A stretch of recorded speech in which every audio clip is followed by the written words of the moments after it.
Episode 6, Futamono. Written by Andy Black, Brian Fuller, Scott Nimefro, and Steve Lightfoot. Directed by Tim Hunter. And congratulations to Tama, who won our giveaway.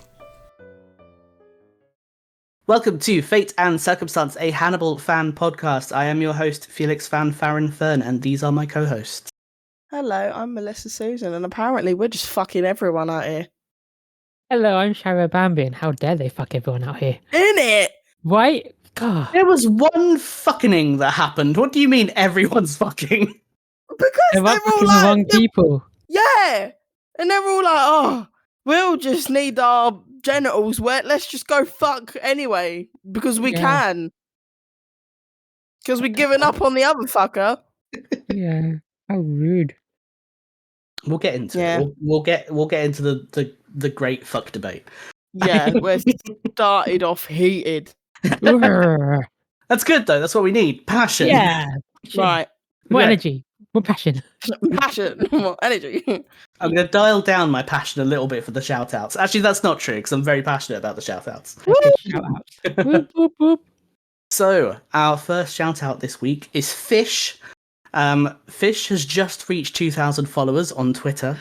So, Yeah. hell you yeah. need- Massive congratulations. Congratulations. Sorry, I forgot One. how to Yeah. say the word congratulations. Congratulations. Massive congratulations to Fish. One of my favourite things about Fish's artwork is that it's all very soft and dreamlike. Like all of the like very warm lighting and stuff, everything looks like a very dreamlike quality to me. Which I adore. Yeah. And also some femme hanagram, which I know that you were both very happy about. We love Yeah. lesbians. We love a sapphic woman moment. Lesbians. I'm biased, but fuck it. It's so cute. Our second shout out this week is Vatican, or Vati, who doesn't use social media as much these days, but anyone who has been in the Hannibal fandom for a long time probably knows who that is. Because Vatican is a very well-known Hanagram fan artist who makes fucking ridiculously beautiful artwork.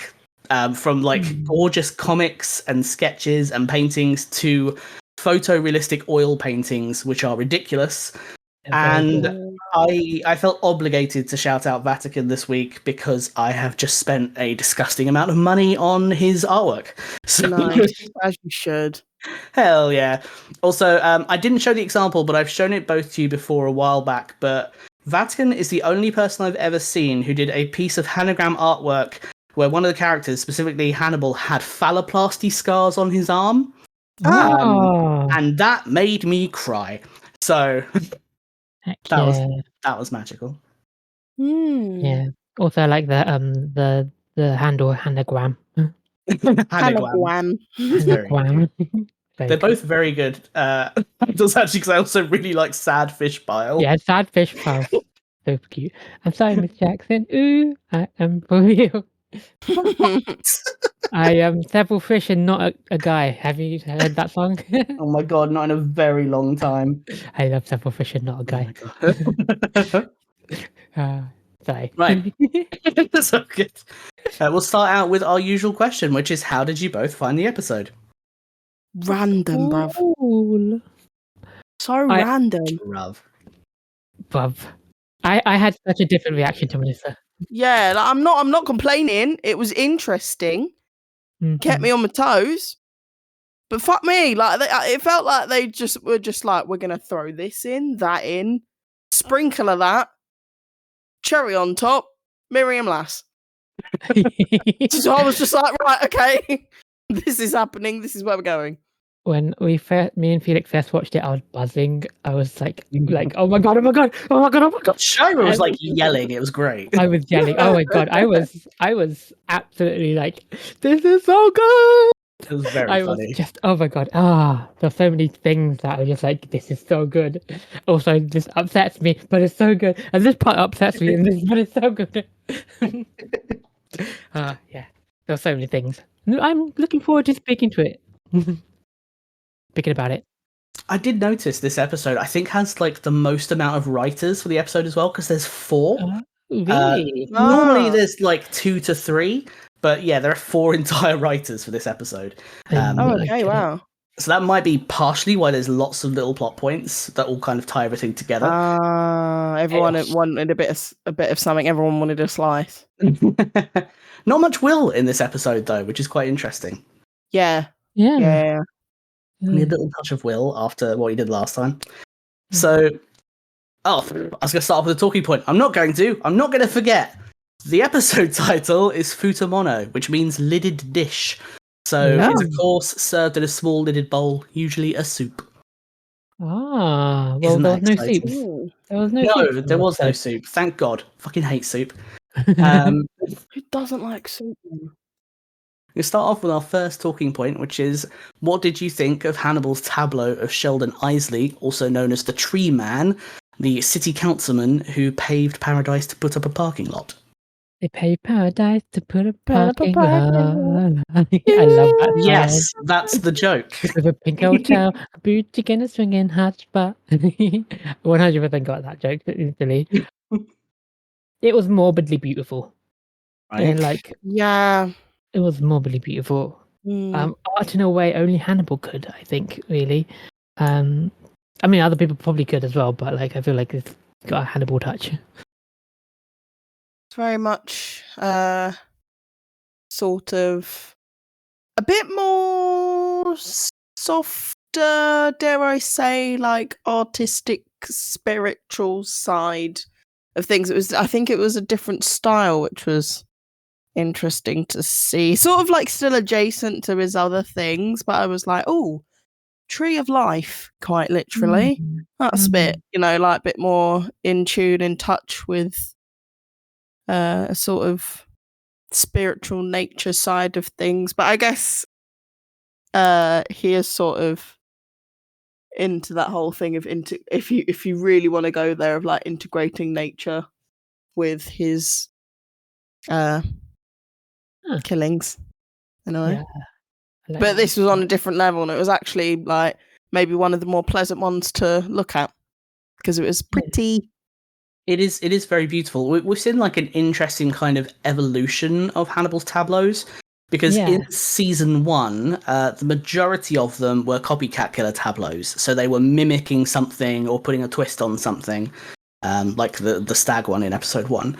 But then we had the like guy who was in half on a bus, which is not especially artistic, but is kind of funny. Yeah. Then we got to this season with the judge, which was beautiful, but also kind of angry, and can't think of the word. What's the word? Satirical. There we go. Kind of taking the piss as well. Yeah. So this is kind of the first one we've seen that I think is like very Hannibal, in that it's very overblown and artistic and a little bit over the top, but genuinely very pretty, and kind of mimics the idea of what Will was saying about him in season 1 of him being like artistic. Yes. Yeah. It's definitely a throwback to himself. I love this tableau. It's one of my favourites. Yeah, and pretty much he said that. I was like, I need to get myself back after being heartbroken. So, Yeah, it is very much like Hannibal back on form. So, would you like to hear about plants? Yes. Yeah. I love plants. I'm going to try not to make this horrific because I have so much information, because of course they had to use 3 different fucking flowers, didn't they? So, yeah. so I get to tell you about all 3. So it's belladonna for the heart, a chain of white oleander for the intestines, and ragwort for the liver. A drop of belladonna is also known as deadly nightshade, which is how I used to know that flower by. What I didn't know is it's in the same family as tomatoes, potatoes, and aubergine. Weird. All parts of the plant, including the berries, contain tropane alkaloids, which can cause delirium and hallucinations. And it's one of the most, or it's also one of the most toxic plants we know of.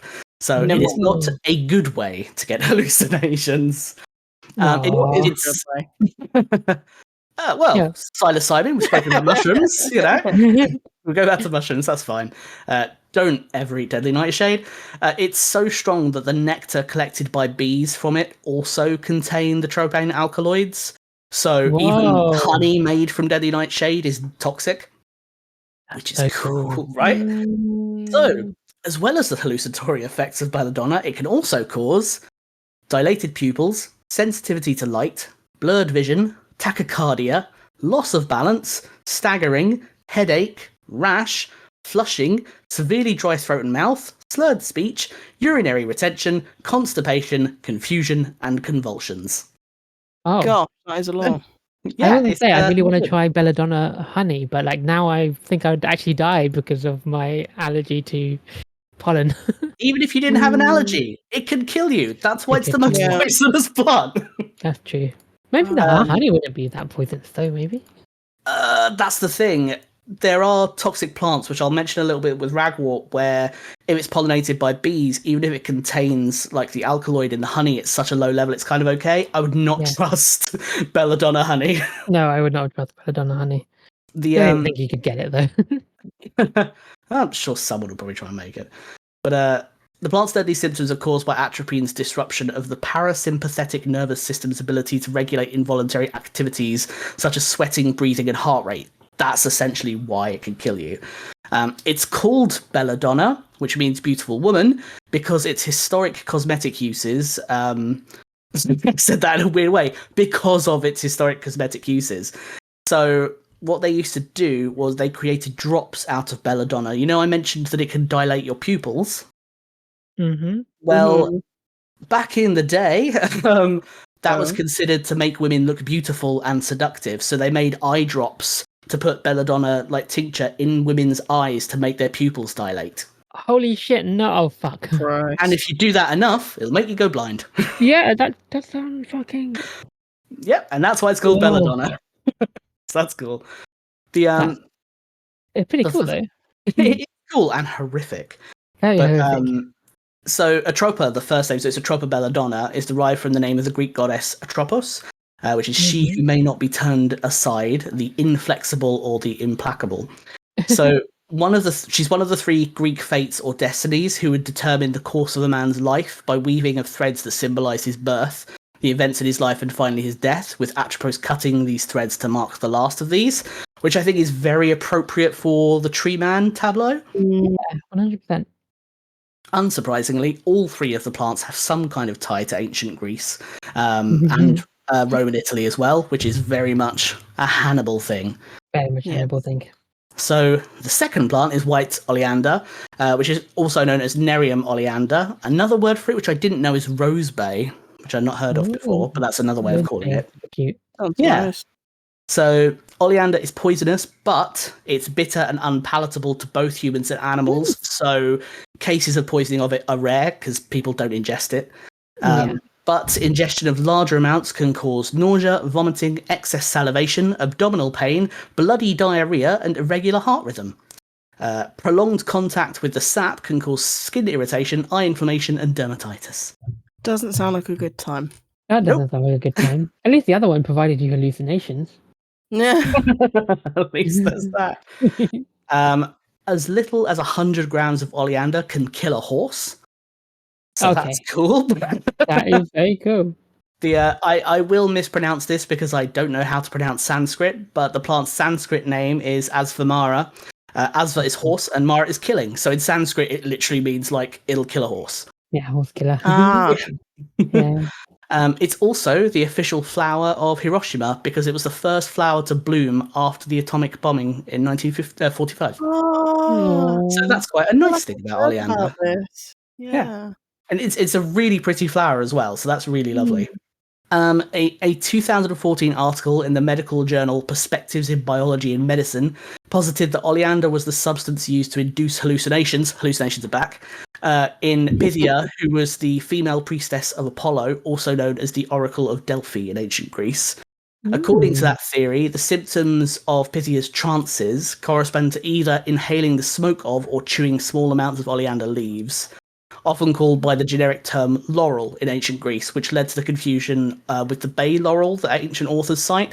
So there's an idea that like a Greek laurel is actually oleander. Oh, Oh. interesting. Yeah, it turns out oleander was used all over the place in ancient Greece. So there's evidence of it being used in Greece, Italy, and specifically Pompeii as well. So in like Pompeii ruins and stuff, there's like imprints of oleander. That is really cool. Pretty cool, yeah. And that brings us to our last one, which is one that we will probably be more familiar with. I certainly am. I assume you two probably will be at some point as well in your lives, which is ragwort, because, or Jacobea vulgaris, because the UK is full of it. It's everywhere. It is everywhere. There are many fun names for ragwort, such as benweed, St James's wort, which I know is a common one, staggerwort, dog standard, cankerwort, and my personal favourite, Stinking Willy. Of course it is. We always have to mention something about Willy or Dick Yeah, that's the British in way, our isn't it? fucking names. Spotted Dick. It's just anywhere. I don't even know if that's one used specifically in the UK, to be fair, because it is sort of all over the place. But I wouldn't be surprised. Come on, I we've wouldn't always got to either. mention Willy. Willy sounds sound like a pretty British name. British, doesn't it? Yeah. Willy. Yeah. It really does. So in the UK, it's native. It's all over the place. But in a lot of other countries, it's not native. So it's considered an invasive species. I know it is in places like Australia and stuff like that. I couldn't find any real evidence that any people have ever really been harmed by ragwort, despite the fact that it's toxic. But it is also toxic to cattle and horses. However, one of the reasons why we're not too fussed about it in the UK is it's incredibly good for pollination. I didn't note it down, but it's like there's over 70 species of insect that use it in the UK. Wow. It is named as one of the 5 plants that's considered an injurious weed under the Weeds Act 1959, which is a legislation I didn't know existed until today. I didn't know Brilliant. that Of either. course there is. No, yep. Because it could be harmful to agriculture. But control of ragwort over here is kind of encouraged, but it's not enforced. So sometimes if you own certain land and there's a lot of it, the idea is you should try and keep it under control. But unlike other countries where you sometimes by law have to get rid of it, we don't have to do that over here because we're so kind of used to it. I mean, if you have animals in such a place, then you probably want to get rid of it. Well, that's it. Like, if you have cattle and stuff, you're probably going to want to strictly control it, but otherwise it's not too much of an issue. Yeah. In ancient Greece and Rome, we're back again, a supposed aphrodisiac was made from it, and it was called satyrion, possibly named after satyrs because they were horny as fuck. Yeah, I don't know how much you know about satyrs, but they're normally depicted as like having permanent erections, so that would make sense. Yeah. Oh. Yep. Fun fact. It's not the same kind of chemicals, but similar to belladonna, it contains alkaloids. The main issue is that it's toxic to horses. That's the biggest problem that people have with it. Unlike belladonna and oleander, there is no known cure for ragwort poisoning as well, so it's good people don't tend to get affected by it because both oleander and belladonna do have cures and ways to, like, antidotes if you get toxic poisoning with it. Ragwort doesn't. There isn't one. Oh no. So when it comes to poisoning, it looks like from the little bit of research I did, you're more likely to be impacted by foods that have been exposed to ragwort, such as meat or honey, which I mentioned earlier. But even then, that's unlikely, so people don't really tend to get it. So it is a third toxic plant, but it's probably not the most toxic flower they could have used in the show, TBH. But it probably seems a lot scarier in America than it does in the UK, where we're very used to it being fucking everywhere. Yeah. And that's my talk on flowers. Oh, nice. One of the things I was curious about with the art that Hannibal made is what rude thing did this thing do to Hannibal, apart from destroying a very bird habitat that probably Hannibal loves. That's it. That's what he did. He had his business card, so most likely at some point in Hannibal's life, being a socialite, he probably encountered him, took his business card, and therefore he was added to the roster as at some point to get his comeuppance, because Hannibal thought what he did was horrible. Yeah. It does give another little insight into what Hannibal considers rude, and that it's not always personal slights. It might be something a bit bigger picture. I like that. I would consider that rude too. So, excuse me. Yeah. Like, it's awful, but also, like, it's hard to disagree with the reasoning as to why he chose him. 100%. Like, yep, I agree with you, Hannibal, for that. Yeah, this guy's a dickhead who's harming endangered birds. Exactly. This doesn't mean I forgive Hannibal. Fuck Hannibal. So, our second talking point is I wanted to know, how did you feel about Jack's actions in this episode? He starts off angry at Will for his by proxy murder attempt, but he's still clearly taking on board what Will is telling him, even if he doesn't necessarily believe it. And he's doubting Hannibal, even when Chilton can't get Abel Gideon to back up his growing belief that Hannibal is the Chesapeake Ripper. I think he's on the right track, finally. Yeah. He's being skeptical, which is a good thing. I just wish he was skeptical from the start. Like, you are supposed to be the FBI. You can't just home on to one person just go for a win. Think outside the box. Think, because you may be getting the incorrect person. Think, be skeptical, go a bit more. Because I think there was lots of reasons why that Hannibal could have given him. We even said it. It's like it's Hannibal to me. So like, at least investigate that a bit more. But yeah. I think he, as much as he will want to sort of not see something or disagree, he's very much a man of logic and a man of evidence and all of this thing. I think I relate to him a bit. Is sometimes I kind of want like hardcore evidence, or at least like something to be logical so I can figure it out and it makes sense in my head. And I think he is a man of logic and evidence just because he has to be for the nature of his job. So I think that it got to a point where he couldn't ignore what was being said. And I think maybe it took Chilton also being like, I think he's right, this, that, and the other, for him to sort of have like, more than one person justifying it. Or maybe, I don't know. I think there's sometimes an in-between of you can't ignore the evidence that's in front of you as it grows, and then also you want to exhaust every option. And I think it just got to a point where he couldn't really ignore it.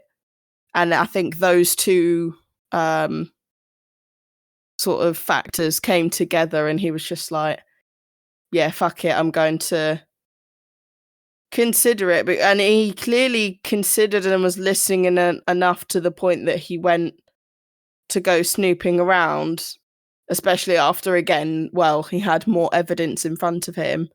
And I think despite everything, even before he realized that Will didn't commit any of the murders, I think he still respects him and values his insight, because he knows there's still nobody else like him, no matter what is going on mentally, what standpoint they're at, what they know is going on or not. He still knows that he is a very unique, intelligent person, and that regardless, he can't ignore what he says. I agree and with I think that's the power and magic of Will Graham. Yeah, I agree with you. I just wish that he had kind of tried to substantiate Will's worries much earlier. Just a little bit too late, and now Hannibal's obviously continually one-upping, has one foot up in front of. I forgot the analogy for it, but yeah, Hannibal has the upper hand. I mean, it's easy for us to say that, though, from the outside perspective and knowing all angles from the story, because if we were in that position in terms of, you are in charge of figuring out what's happened, regardless of, police force or anything like that aside, just out of that context, you're in charge of figuring out what's happened in any kind of situation, and you have whatever evidence and whatever you've seen in front of you, and you're trying to be impartial and you're trying to go with justice. You're not really going to believe someone or take into consideration something that someone is saying that it's so outlandish that you can't even believe it, and also, to your knowledge at this point, is a convicted murderer and is in a hospital. It's very hard and infuriating, but I think it's good that he's obviously, like you said, it's nice to see that he's finally on that path, and you can tell that we're getting closer to that initial scene that we see at the beginning of this season. And I reckon it's not going to be until the last episode that we see all of that, which is going to be infuriating, but I guess there wouldn't be a season without it, would there? There would be a lot of waiting. But yeah, I'm just glad that he's finally on the right track. Yes, me too. It reminds me a little bit of, there's some similarities with, I think it's episode 12 of the first season, when Will is trying to explain that Georgia Madsen was like killed by the copycat killer, and is trying to work stuff out, and Jack is kind of like ignoring him, but actually behind the scenes starts talking to the science team and actually starts looking into it. And that's when they also start looking into Abigail Hobbs and realize that she was helping her dad and stuff. Yeah, it's very similar to that to me, where he was suddenly getting really close to it and then at the last minute didn't. So kind of have to hope that doesn't happen again. But like, it really mirrors that episode to me, where he keeps getting close and backing away again over and over again. Yeah, which is a little bit frustrating. Very frustrating, and 100% mirrors that. Hopefully he does. Hopefully he sticks with it, and he isn't put off by what Hannibal is showing him. Yeah. So we're going to talk about Will in the next talking point, because as we kind of mentioned, Will isn't in this episode too much. So in this episode, Will reveals that he knew asking for Abel Gideon to be put into a cell next to him put him at risk, which shows that Will didn't just ask someone to kill Hannibal, he's also consciously allowing other people to become expendable in his quest for revenge.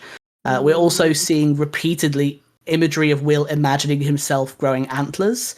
So what are your thoughts on Will's current mental state compared to the Will we knew in season 1? Oh, that is a heavy question. I mean, he's reflecting Hannibal more and more. And I think in some ways that's what Hannibal wanted. But also Hannibal is finding that a bit difficult. Yeah, I think he's definitely a product of his environment and his surroundings. I guess with Hannibal being a part of that, I think it's very much, for me, I'm always thinking of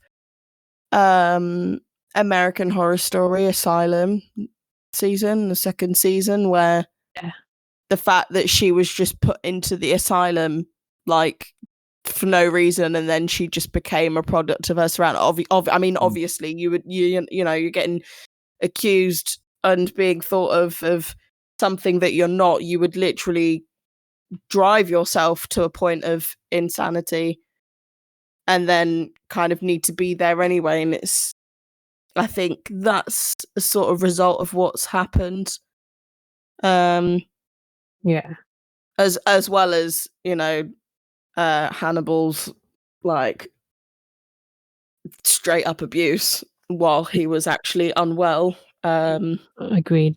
Yeah, very interesting to see how he's evolved into something that he very much did not want to be. And I think he was always scared of that. You kind of wonder, like, is this the real reason why he sort of was out of doing this before and not really doing it in the first place? Is it that he was very vulnerable or maybe aware of that he could have gotten to this point? Because people always say that something like this is always in you and it's just takes something to trigger it or awaken it within you and stuff, if you want to be that, like, go into it that deeply. But very interesting, because I don't think we ever really saw that. If you're literally thinking back to like the first episode even compared to now, it's just like almost like a different person entirely. I mean, there were signs, because there were a lot of the time that even Hannibal even noted and said that if you kind of absorb the work and put yourself in the shoes of these killers, you're likely to start losing yourself. You start likely to kind of mimic them. And at this point, he's so obsessed with catching Hannibal that I think he's trying to be Hannibal and that I feel like he thinks that's his only option to catching Hannibal in the act and being able to show people what Hannibal really is. It is mimicking Hannibal, and he you can even tell that himself he knows it himself, because he's envisioning that he's growing horns and he sees Hannibal in that similar that's how he's light. So, that's how he's gotten all the the conclusions of the previous murders in the cases before. He had to become the killer to figure out what it is. So maybe he's thinking like he needs to become like Hannibal to catch him, or to be have his vengeance over him at least.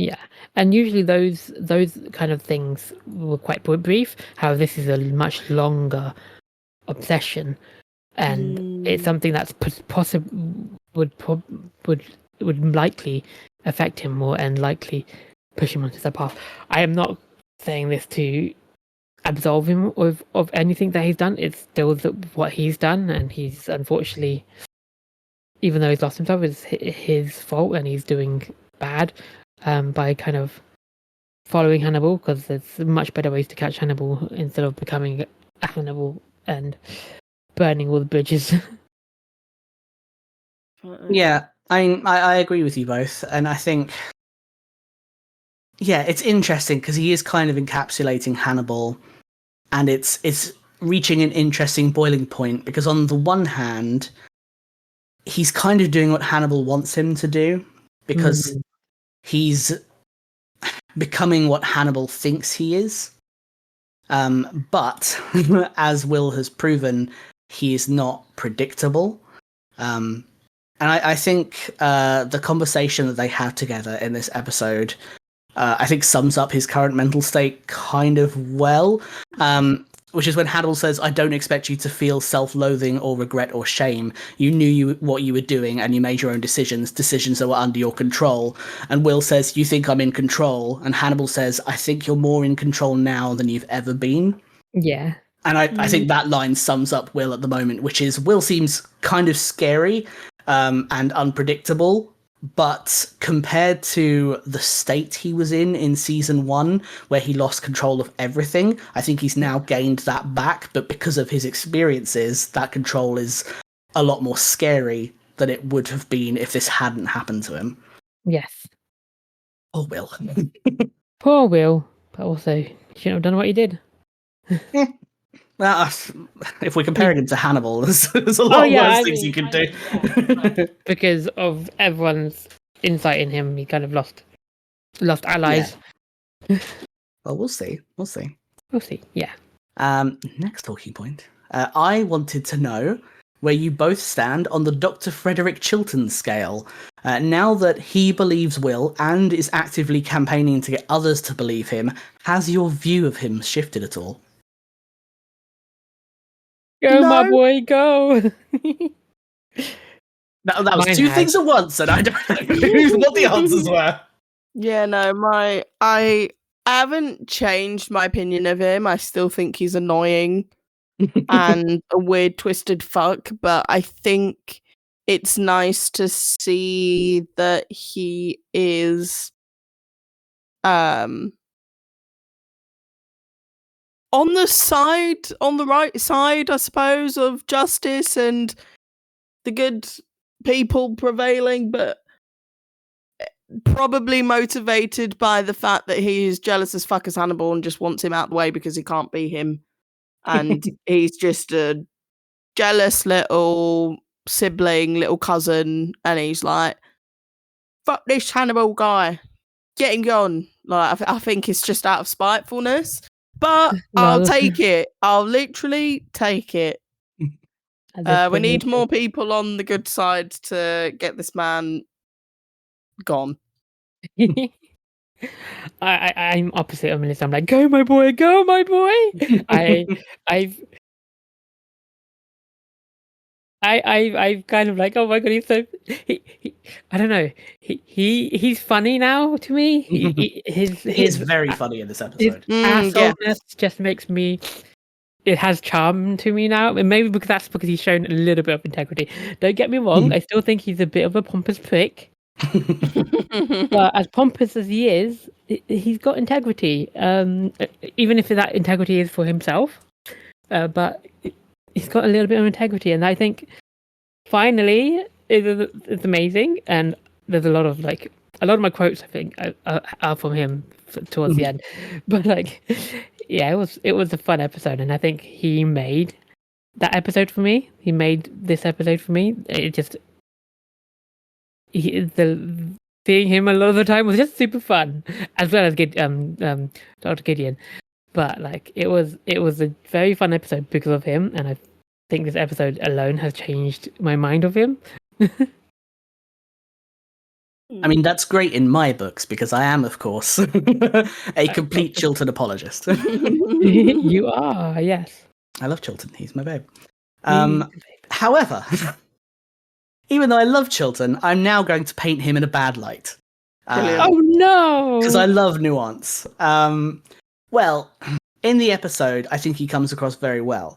There are little things in the script that could suggest he's maybe not so nice. However, I would defend that by saying the things they decided to omit from the script more accurately reflect the more original depictions of Chilton in the books and things like Silence of the Lambs. Yes. And I think that they made a good decision to keep with the changes. So, for anyone who has any exposure to other versions of Dr. Chilton, he is a slimy bastard. He's unethical in more ways even than the Chilton we know. And also, like, in Silence of the Lambs, he, like, flirts with Clarice, and it's really gross. Oh. But in this episode, in the script, well, there's two things. One, there's the little encounter that Chilton and Gideon have in the hallway before the conversation with them and Jack Crawford. That scene originally was in the last episode, but they placed it in this one. I think it does work better altogether, because at the end of the episode where Gideon is in the therapy cell with Jack and Chilton, in the script, he finishes that conversation off with saying, "Suppose you'll have me beaten again for this, won't you, Frederick?" I think you can either take that two ways. One, it's Abel continuing to poke and make Chilton look bad to Jack. Or two, Abel gets assaulted because of Chilton, and Chilton causes that to happen. Damn. And given Chilton's depictions in other media, I would say that that is in line with his character to do that. Yeah. So, but because it's not in this, I think it's fair to assume he has nothing to do with it, but you could see it either way. You could interpret it either way, and both are equally correct. Mm-hmm. So, everything we see of Chilton is pretty good in this episode, but is he a good person? No. No, not at all. No. Nuance. I also, talking about Gideon, I wanted to mention one of the things that Gideon says that kind of reflects some of the conversations we had during season 1. Mm-hmm. Which is, Gideon says the fantastic line, "I'd like to note the term sociopath hasn't been used by any respectable psychiatrist since 1968. Yes. However, as much as I love that line, I'd like to point out that it is not exactly correct. It is correct that 1968 is when the term was removed from the DSM, but anyone who knows anything about mental health and even depictions of mental health in media, let alone the real world, knows that yes, the term sociopath continued to be used for decades after that. Yeah.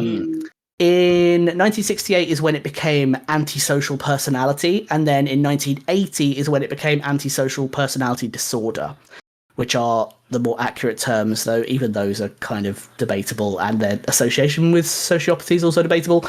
But yeah, I love that Gideon has that line because it's a nice little fuck you to the fact that they've been incorrectly using terms like sociopath and psychopath throughout the series. Yeah. I love that Abel is the one to kind of tell the show off, which I really like, but it's not entirely accurate. No. So our next talking point is, let's talk about Alana. Shaira had some fucking opinions the first time we watched the episode, I'll tell you. So, we've discussed previously that she is one of the most intelligent and sensible people on the show, and that she sincerely wants to help Will but doesn't believe in his innocence. And now things have taken a turn that may drive her further from Will. I would actually change what I said that talking point and say, no, they have definitely driven her further from Will. Where? What did you think of her shacking up with Hannibal? That's Will's husband. Excuse me. The absolute home wrecker. Little bit random. I mean, I know they had their little moment of like, why did we never get together? They flirted a lot in season 1. Yeah, I get that, but also, what the fuck? Like, I don't know. It was just a bit random. Like I said, they were just bored, still whimpering about their little old Willy Will. They were just like, fuck, we should just fuck each other since neither of us can fuck him. All right, let me pull in the next talking point to bring these two together then. Yeah. Or do you want to say something first, Shaira? Yeah, I would like to say something first. I think she's too trusting, and like she was saying something to, I forgot the quote now. I tried to find it a bit later and say it, but she was saying something to I think it was Jack about Will being manipulative and stuff. Yes. Like she's right. He's not wrong about Will, but I think she's too trusting and she's looking past Hannibal to Will. She's not wrong, but what she's describing is she's describing Hannibal. And I think she's just too blinded by kind of her relationship with Hannibal and how long she and Hannibal knew each other. And I think, as smart as she is, I think she is aiming her retina to the wrong person and kind of trying to make a boogeyman out of Will. Kind of save herself from like being wrong, I feel like. I get that, but I don't entirely agree. Purely because we're looking at it from an outsider perspective. If you look at it from Alana's perspective, she's known Hannibal longer. They were in like a mentorship. They've known each other for a long time. We've not... His manipulations towards her that we've seen in the show have been extremely minor, to the point where she would not consider them manipulations, I don't think. Yeah. And they've been flirtatious. They have a well-established rapport and relationship and attraction to one another. Whereas it was a lot weirder with Will. And then Will went and got framed for murders. So I don't think from her point of view she's demonizing Will. I think she's just dealing with the evidence that she has, kind of similar to Jack. Yeah, I get that, but I think she's very smart, and I think I like to believe that she is much more capable of seeing Hannibal for what Hannibal is than what she is doing currently. But yeah. I mean, I think she sees what he shows her, essentially, and that's all she has to go by. Yeah. She didn't get to see the side of him that the Bedelia got to see, for example. Yes, that's true. So tying into our next talking point, so on the note of Alana and Hannibal, we saw Hannibal make a not so thinly veiled threat to Will about Alana, only to then see him sleeping with her. So what do you think his intentions and or motive are? Took away Alana from Will, innit? Just literally. Yeah. His threat seemed ominous, and like I was like, "Oh my god, is Lana gonna die? Is Lana gonna die?" But then he did like the next thing that he could do to Will and take away the one thing that Will wants, outside of wanting Hannibal dead. But yeah, he's hurt Will in turn because Will hurt him. So Will doesn't know yet, but eventually he'll feel hurt. I mean, I think the obvious thing is mainly to have an alibi for himself. But also a bit of a weird fucking power trip, a little bit of like a sassy secondary school like fucking moment, just be like, oh yeah, I'll let your woman at home who's keeping your dogs warm say you said hi, as if to say like, yeah, I'm in control, I got your woman, I got everything. I'm, you can't catch me. I'm the gingerbread man kind of shit. I think he's literally just like putting his bollocks down and just being like, just so you know, like I'm in control. Like I think it was like a little bit petty that moment. Where it was just like, I'm gonna tell you said hi. Shove that up your ass. Yeah, I mean, I think it's kind of all of the above. She's an alibi for him, definitely. We also, it's never fully said outright in either the script or the show, but he very clearly drugs her as well, which is a little familiar to how he treats people, such as Will. That makes sense. Yeah, that's why he wipes down the glass. Yeah, it's to get rid of traces of what he's done to make sure she stays asleep. And why he was checking that she was awake. Got it.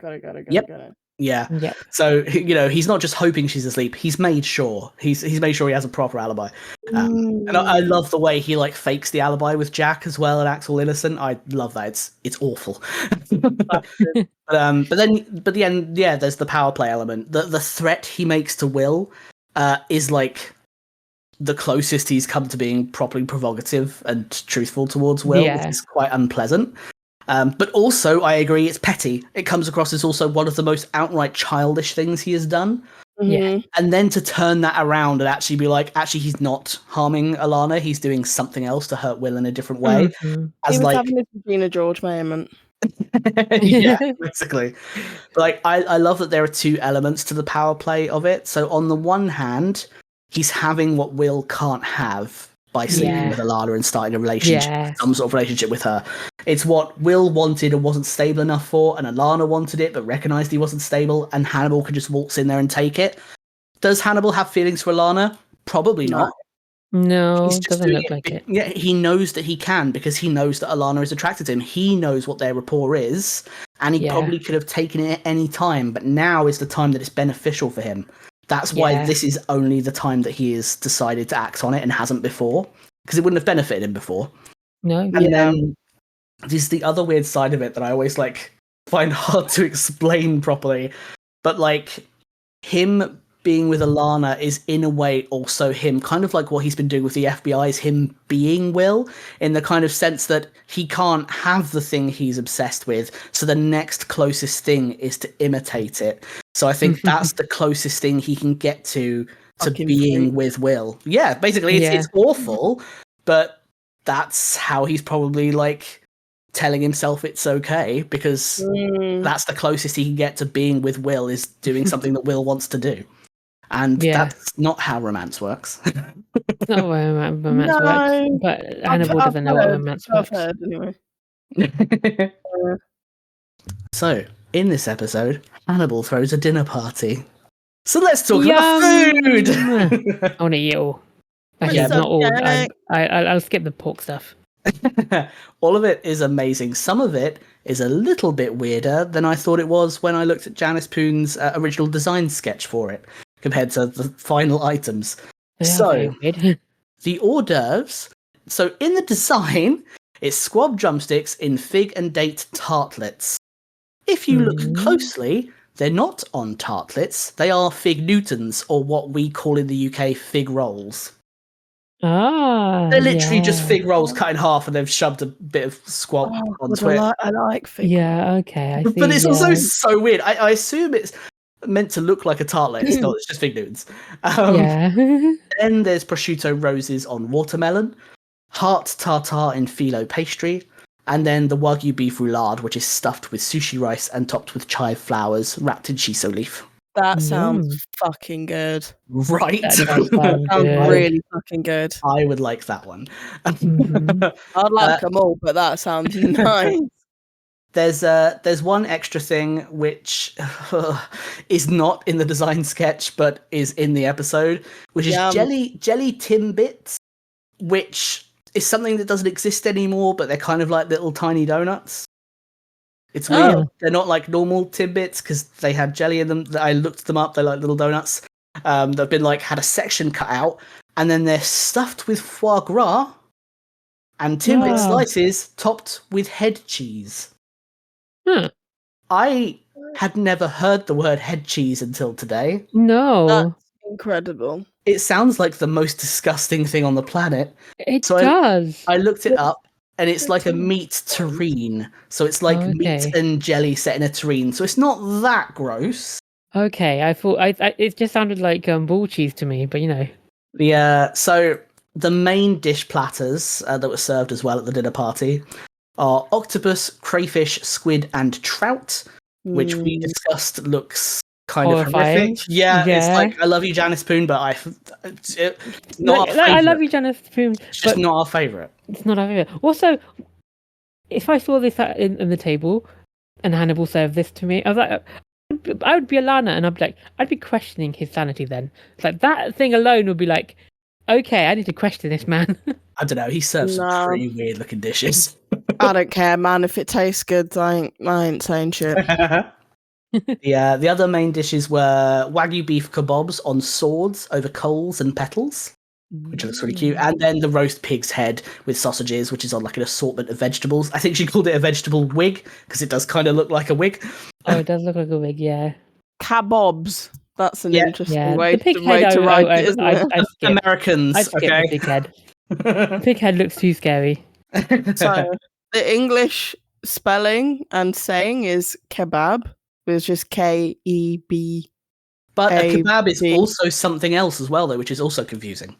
Yes, it's different derivatives, but if we're talking about like the OG, but then what's funny is like the Turkish spelling for it is kebab with a P at the end instead of a B. So it's funny that the English have obviously changed it to a B because when you say P and B, it's the same like movement with your mouth. So it's not too far off. So. And then America is just like kebab. Have another word. Kebabs. I've heard them say. Kebab. It's a weird one. Yeah, beef kebabs. I also liked the fact that earlier when we were talking about this, the food before we started the episode, that Melissa said that the pig's head reminds her of David Cameron, and that made me laugh. Yeah. I'm gonna slip one other thing in because I'm trying to fit things in between talking points. We've got a couple. I love to slip things in. So things left because we've got the other meal, which I'll mention in a bit. First, this is the best time for me to mention it as we were talking about Wagyu, so I'm going to do it. I'm just going to get this out of my system. I love you, Jimmy Price, but was there not a dialect coach on hand to teach the actor how to say the words Wagyu and Kobe? Oh my god! Was there just one on hand? I picked that up as well. I was like, what? Someone finally said it. I didn't want to say it, but we have to. I have to. No, we do have to say it. We do have to say it. What the fuck was that? I was like, what? But that's so common in America. Like, Americans do that all the time. But to be fair, we do it in the UK as well, and things like sake being called sake. Yeah. Westerners, why do we ruin everything? I've never heard sake was called sake? Really? Yes, sake is really common both in the UK and the US. But to be fair, we're exposed to a lot of media where we know how to say it. True. Yeah, and I love food. So that as makes well. sense. But fucking hell, I didn't know that was a thing. Yeah. But again, power of media.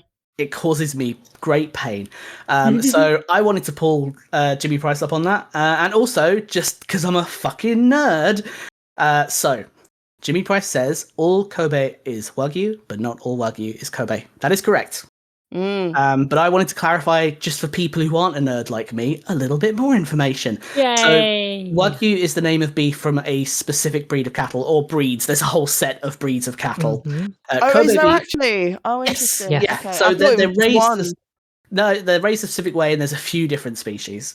And then Kobe beef is specifically Wagyu that has been produced in the city of Kobe. It has different cattle raising standards as well. So although it uses the same species, even the way they raise them is not the same as Wagyu you'd get anywhere else. If you're in Kobe specifically to have Kobe beef, check if the restaurant has a bronze Kobe beef statue in the storefront. If it does not, it is not real Kobe beef. To be a designated, registered store, you have a statue. There's a chance they might not have one, and they might have a certificate instead. But they would be able to produce it for you. Yes. It's very specific. Also, 'cause I just happened to randomly learn this. foodies! Yeah, but I learned this literally the other day, so I had to mention it. There is a Kobe beef gallery that you can go in that has they have like these cool 3D cubes of different types of Kobe you can look at, and if you go at certain times of day, they do like a tasting thing, so you can like try all different types of Kobe. And so, if anyone is going to Japan, it is in the Kotonohako Kobe, which is the shopping center attached to Shin Kobe train station. Yeah. You're welcome. Yeah. Good to know. So I'm a foodie, and I also knew that. And Yeah. perfect destinations is that's kind of like in my destination list of places to go one day because I really want to try different foods. Same. Yes, Yeah, let's also all really go wanna to Kobe, go. please. Yeah, I want to go to like Japan and South Korea like ASAP. Like I kind of want to go to both at the same time. Like I'm delusional.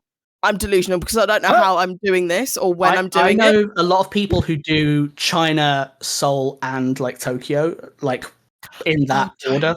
Yeah, No, well, because I really want to. If I'm We being could do it really one honest, day. I want to do like Hong Kong and Taiwan as well. I Oh used my god, that'd be amazing. I went to Hong Kong for a really long time when I was younger. I was almost going to live there as a kid. Ooh. My mum was like, "Oh no, we won't do it. Melissa's got friends, and I don't want to take her away from that." I was like, "Mum, I was getting bullied. I was ready to pack up and go and have my new life. We were going to live in a house that we didn't have to pay for. It was like our family's friends." House, like basically my grandmother's house. She was like, "Oh, you can live in my house." Well, I was like, "Mom, what we doing? Like, let's go." So yeah, I really want to go back. I haven't been back since, which is I was amazing. 7, well over a decade ago. So that's crazy. So I want to go back. So I would do fuck it, Asia tour. Yeah, Leave me Asia to go tour. for 2 months. Fate and Circumstance Asia tour. Yep. Yeah, put that right. in there. Hannibal all the has ties foods. to Japan, so it's fine. That's true. Yeah. Oh, That's the yeah. justification. Oh yeah. But yeah, So- definitely good to know. Hell yeah, love food facts. Love food facts. So another talking point. Eee. Kind of tied to what we were just talking about with Alana and Hannibal. So, do you have any thoughts in general about Hannibal's current headspace? We saw him come the closest to being honest with Will, the way he provoked him about Beverly's death and threatened Alana. He seems simultaneously angry and impressed by Will, but despite his anger, we also find out that he's just set about a new path to get Will freed from the BSHCI. So any thoughts? I mean, you said it pretty much all. I think he's impressed, he's angry, but I think he's also just melancholy, he's sad. He did not expect this of Will. And I didn't think, like, part of his eyes just gives away that he's feeling... I'm not sure if he's feeling remorse for his own actions, but he's feeling something about Will, and he's feeling like Will almost betrayed him in ways that he never thought Will was able to. But there's not much more to say than that. I think you've like added all the points.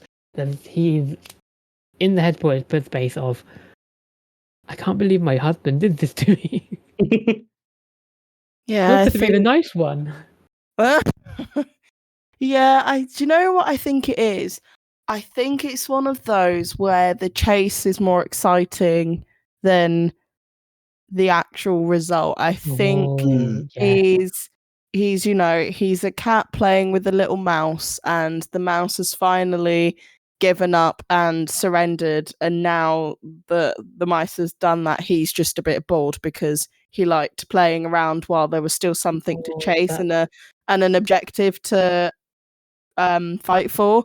I think now that something has happened and he's maybe got a result that he was kind of pushing for when he was, inducing seizures and doing all of this shit to get him somewhere convicted, anything. And then when he realizes, like, oh, the chase and the hunt is over, now I don't have anything to do, and he's literally taken away from me, so I can't do something else. But then I also don't want to be done with my little play toy yet, and I kind of am now just moping around. I think he really just doesn't know how to interact when he actually has genuine some sort of feelings. It doesn't have to be positive. It doesn't have to be any kind of like romantic, even any kind of friend feeling. But I think he's so used to being able to disregard other people like they're nothing because he is so above everyone else. I feel like there's something nagging him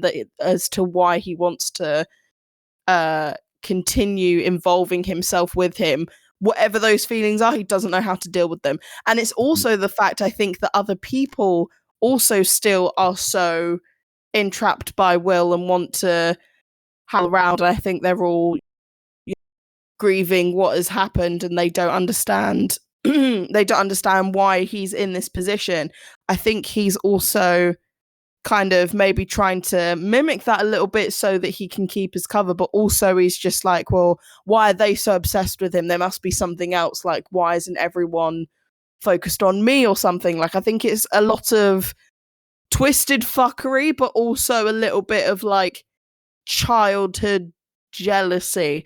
It's very interesting. I think it's like so complex in the way that he is around and about Will. And I think he's just getting so scrambled, he doesn't know how to fucking deal with it. I love that. That is a really good take. That is a really good take, and yeah. Oh, thanks. Yeah, no, I like that a lot as well. I think the idea you've said of Hannibal not knowing how to handle his feelings is a really good reflection of the kind of conclusion we came to with season 1, where we realized that Hannibal has found someone who sees him for the first time. Yeah. So I think because that is a new experience for him, as kind of obsessed and excited as he might be, I think you're completely right that it would make sense for someone like, yes, he's intelligent and controlling and manipulative, but that doesn't mean he knows how to handle a new situation. So I think, I think that's a really good take, and I completely agree with it. Really good take. Yeah. I think that ties in really well with the kind of things we've discussed about Hannibal's kind of headspace. Yeah. So speaking about other cheeky things that Hannibal likes to do, the second meal in this episode is, of course, Abel Gideon's thigh, roasted in clay. As Hannibal says, roti de cuisse, or as Melisa would say, roti de cuif. Why not? I think on my mind. It is clay roasted thigh and canoe cut marrow bone. Yeah. So only a little bit to say about this, which is actually 2 pork loins that have been invisibly sewn together and trimmed to like approximate the size of Gideon's thigh. Cool. They had to make 6 to 8 roasts, and Janice Poon and her assistant spent 16 hours sewing them together and arranging the clay. God. Yeah, so 16 hours to roast a total of 8 complete thighs, and 1 burst in the oven, so 7 complete thighs. God. Yeah, 16 hours is absolutely mad. And I was thinking to myself, like, I wondered why they sewed them instead of using, I can't remember what it's called, but there's like this weird stuff you can put on meat that fuses it together, and it makes it like invisibly connected. I wondered why they didn't use that. And then we watched the episode together. It reminded me, you see him literally preparing it as though the thigh has been opened. So I think that's why. So you couldn't fuse it together. He literally puts it together like it's one piece of meat, and it looks fantastic. It looks, it doesn't look like just 2 little bits of pork. It looks huge. It's really good. Yeah, it looks good. More Janice Poon genius. Janice Poon is amazing. She really is. So that brings us to our final talking point, the big finale. Miriam Lass is alive. Thoughts? Oh my I'm actually surprised. Yeah, we were all genuinely surprised. One that cannot be predicted. Yeah. I mean, if we were back in the headspace back in season 1, yes, we'd probably could predict it. Yeah, if this happened in season 1, if Jack had to go to a mysterious place where there might have been something in a thing in season 1, we would have thought of her arm and gone, ooh, Miriam Lass. But so much has happened that it came out of the blue. Yes. Like, I thought it was Alana, because I was like, oh god, Alana's gonna be dead. But then obviously I realised towards the end of watching it again today, I was like, actually no, that would have just put crosshairs on Hannibal. However, this does give me more hope that Abigail's alive. That's Abigail. Yeah. I was, as I said before, I was expecting to see Miriam lass at some point alive, but I didn't expect it at this point or in this area, which was pretty cool. So I was very surprised. But again, as Shaira said, I definitely think that Abigail is still alive. More so now than I probably did before. You two are gonna have to let things go one day. No. Nope. Well, look, we've got Miriam Lass, so that's yeah. that's I didn't let go of that. Miriam and her one arm, Yeah, in a weird little wet hole, which is it's a little bit reminiscent of Silence of the Lambs, where I've forgotten the character's name, but where the main female victim is kept in like the bottom of sort of a well, but it's in a basement. So it's quite like visually reminiscent of that. Yes. Yeah, it'd be very interesting to see what happens in the next episode and what the fuck happens with Miriam now. Absolutely. Let's go on to our ending bits. Woo! Ending bits. Hell yeah. So, favourite quotes. So I have like 3 favourite quotes. The entire script. Like the entire script. No, I would have literally quote the entire script for this. This is such a good show.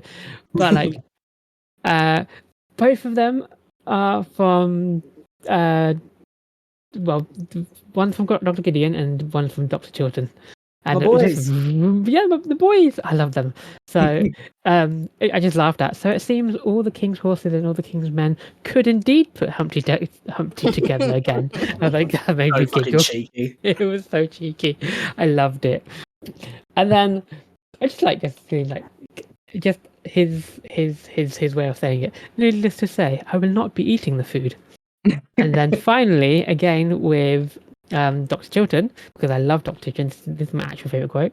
Gideon have given me enough trouble for one day. The fact that he lied to you makes me even more certain he was telling Will Graham the truth. Why did you come here tonight if you're so convinced? Darwinism. I loved it. Funny. It was good. And then it carries on to him going, I don't want Hannibal to expect anything, and that was such a good. That whole scene was so good. That whole scene with Dr. Chilton and Jack was so good. That includes one of my favourite line deliveries, which says, "I don't want to be perceived as a threat." Yeah, I don't want to be perceived as a threat. I should have said that, but yeah. It's all good. It's all so good. It's so good. It's all so good. Like just his whole self in this episode was so good. But yeah, that was my favourite quotes. Hell yeah. Lovely. There's some good ones, actually. Thank you. All I have... you have 3 quotes. I have 1 quote that is 3 words, and it's, shall I carve? And all I've got is, shall I carve fucking prick as my note. Because this sassy fucking bastard. I can't believe he literally... Like, you can believe it, but you also can't. He picks up the apparatus and literally gets it ready, looks over to man with one leg and is like, with a drip or whatever it is in his fucking arm as well. And he's like, shall I carve? Well, what fucking other option does he have? Yeah. No, you're going to carve his leg. Cheeky little fuck. The fun thing that Gideon says, like, I think you already did or something as well afterwards. Yes. Yeah. It's so good. You really get to see glimpses of Hannibal without his person suit for the first time in this series, like little flashes of it, and it's just like he's such a little dickhead. Yeah. But he's still charming, but it's so cruel. It makes it funny. So cruel, yeah. But they're the most charming type of people, aren't they? Yeah, that's how he gets away with shit. Absolute wankers. So, my favourite quote is 2 lines. Well, 3 lines. It's Hannibal and Will during their little scene together, which is Hannibal. It's just not a happy scene for either of them. It's not. But I love this because it's Will getting some sass in, as he does. So Hannibal saying, I feel like I've been watching our friendship on a split screen. The friendship I perceived on one side and the truth on the other. And Will goes, it's a terrible feeling, isn't it? Yeah, fucking get him. He's just like, yes, it fucking hurts to think someone's your friend when they're actually a lying dick, isn't it? Yes. Yeah. He's just like, have a taste of your own medicine, Hannibal. And I like that. Yeah, literally. I love that. Favorite moments. Favorite moments. Okay, so I got a bunch as well. But I honorable mentions before I say my favorite moments. The kerfuffle and the blood, dripping. Like the whole kerfuffle scene was fun. It Kerfuffle. was a kerfuffle. I'm The calling it kerfuffle is a very nice way of putting it. I like it. Yeah, very nice way of putting it. But yeah, poor Gideon getting thrown off, and like I just thought this whole scene was really cool, and like I liked the slow mo and those zoomed in parts. Another honorable mention is Chilton looking at the food and looking disgusted. Just that scene, I was like, I love it. Just I was like, yes, just the look he gives. It's just so funny. And then another honorable mention before I go on to my actual favorite scene. So I have so many parts of this episode. So good. The wink that Hannah gives to Dr. Chilton was just like perfect. Like. And then the uncomfortableness of Dr. Chilton was funny. And then my actual favorite scene was the ending, and the ending of it with the Last Supper of Dr. Gideon. It was such a good scene. Like Melissa mentioned the quotes, and it was such a good scene because I also love Dr. Gideon, and like poor Dr. Gideon, he is suffering. He had to eat his own leg, but also he is in so much pain with his back. He looks so uncomfortable. He looks so uncomfortable. And yeah, that whole last scene was my favorite episode scene of the whole show. Again, I'm just gonna read my notes straight up. Chopsticks, because teenagery, laugh my ass off, cringe but so fucking funny.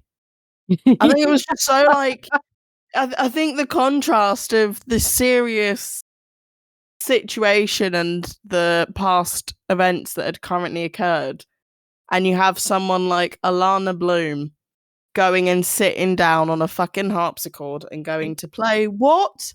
Chopsticks. I just thought I was both infuriated but also very tickled by it. So I was like, you know what? That's actually my favourite moment.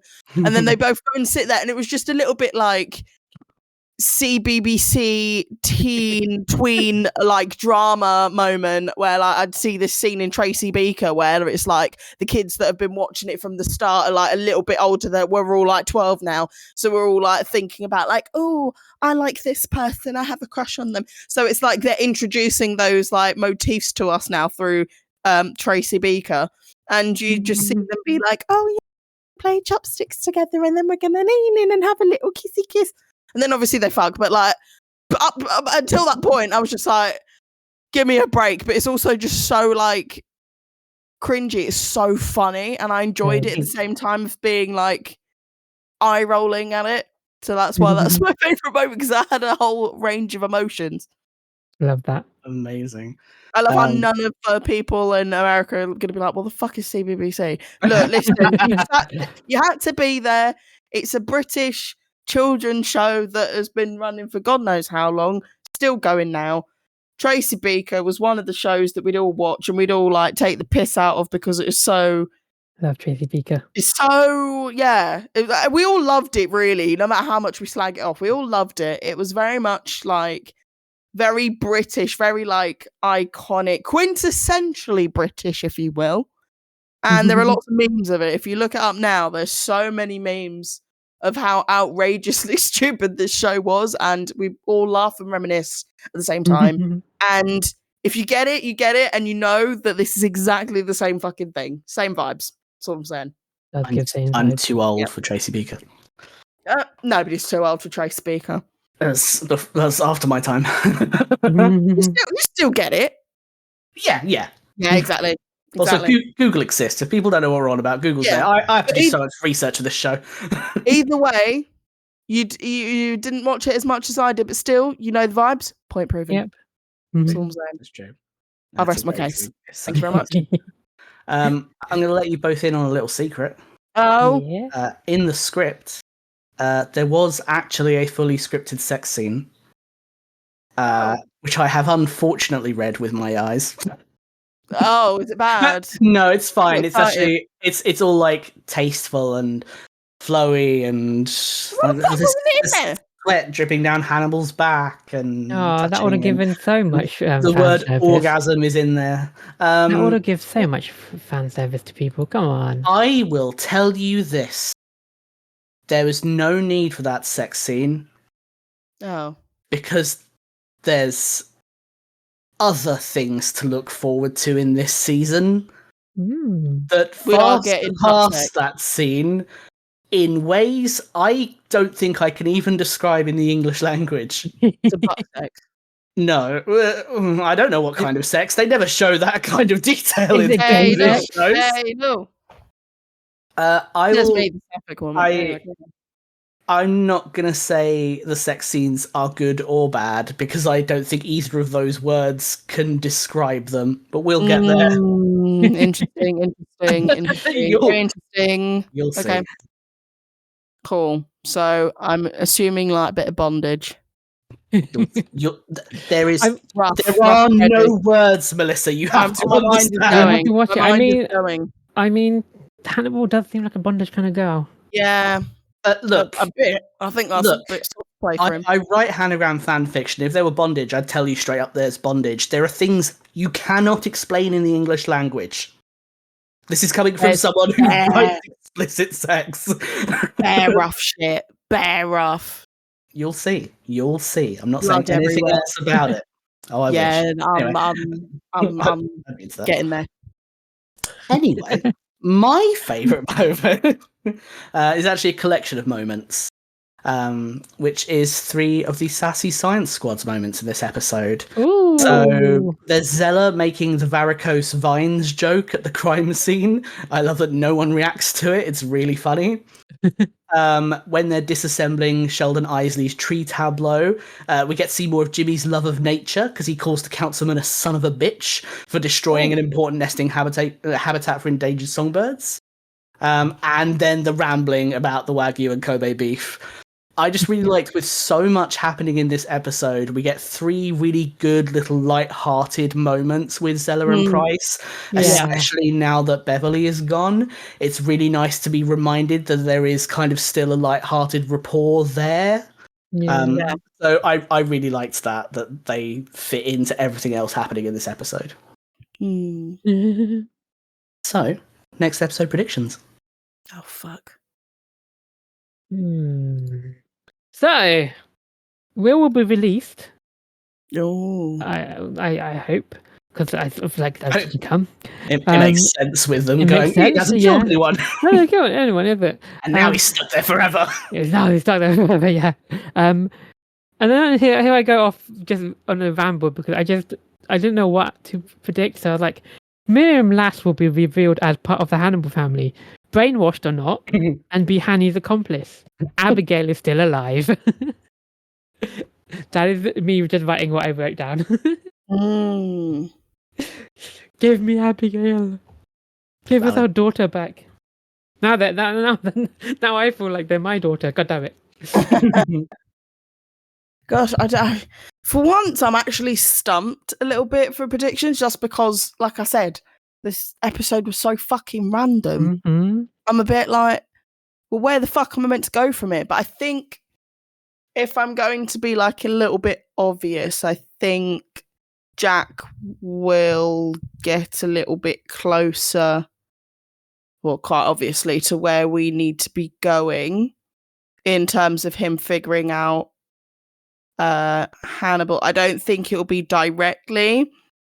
I wonder if something will happen to Miriam and or Jack in order to steer Jack away from finding out what happened to Miriam. Because, I mean, obviously in that very moment before the episode ends, we can see that he's seeing, Miriam and seeing that her arm is gone and being like, okay, things are starting to add up a little bit, but it's not necessarily pointing directly to Hannibal. I mean, considering the way that he got there, but I think it would be too quick to the end if it was this straightforward. So I feel like something is going to happen to Miriam and or Jack to steer him further away from the truth.